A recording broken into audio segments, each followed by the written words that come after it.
Alright, hello everybody, it's Enlightened Gardener here, and today I wanted to share with you this really cool experiment I did with these Alocasias. Ta-da!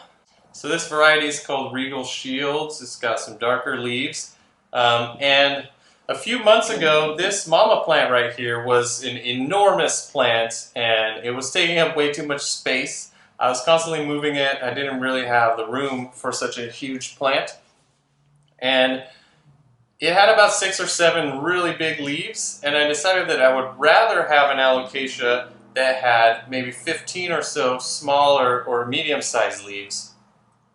So I decided to take a knife and just completely defoliate it. So I cut off all of the leaves at once, left it just as a little stump, and then I took about half of the roots off as well, just in order to really downsize the plant. Now when you are defoliating a plant or taking off all the leaves, if the plant is really healthy, then what it's going to do is it's going to respond by putting out more leaves than ever before, but they're all going to be of a smaller size. So what we have here is the first leaf, and if you can see this, here's the tip from the second leaf that's coming out. So it worked really well. I'm very pleased that this plant is now maybe 1/10 of the size that it used to be. So I'm hoping it's going to be nice and bushy and lush. So if you're wondering whether or not you can defoliate or prune back your alocasias, you certainly can, and you will get the best success if you wait until late spring or early summer.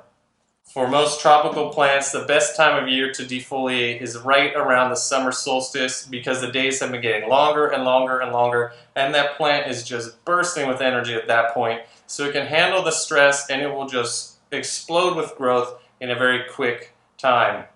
So good job, mama plant. Now, while I was doing all of that, I noticed on the bottom of the plant there's these little balls that grow up under the roots. And so those are little bulbs. Technically they're called bulbils, which is a really weird word, and I feel weird saying it.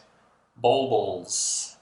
But there it is. So I took those, maybe 8 or 10 of them or so. I put all of them in this pot here, and as you can see, I now have 1, 2, 3, 4, 5, 6, 7, 8 separate plants. And these have all sprouted up and they're opening their leaves. Some of them have their second leaves ready to go. All I did was put them in a mixture of peat moss and perlite, mixed about 50-50. I did buy a heat mat for like 12 bucks or something to just apply bottom heat throughout this whole process, which really helps kick these plants into the growing gear. I'm going to repot these today, so when I do, I will show you what those bulbils look like. And I literally just grabbed them by the hand and just plucked them right out of there. I threw them in here, I kept the soil moist, and bam! It's an alocasia explosion. Alright, I'm back, and I've got a spray bottle this time, so I can keep these roots moist while I'm repotting. So I pulled all of the new little babies out of here. You can see they have lots of roots and they're still attached to that bulbil down there, that brown ball.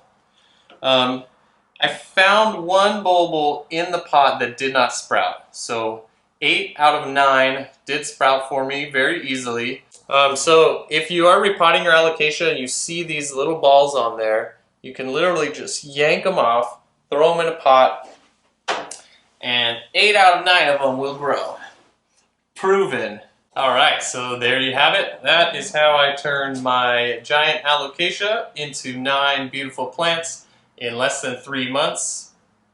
It was really surprisingly easy to do this, and it worked just beyond my expectations. So I encourage you to give this a try if your plants are becoming overgrown, but make sure you are waiting until late spring or early summer to give yourself the best chance for success. Thanks for watching. I hope you learned something, and I hope this gives you the courage to experiment with your own plants. See you next time.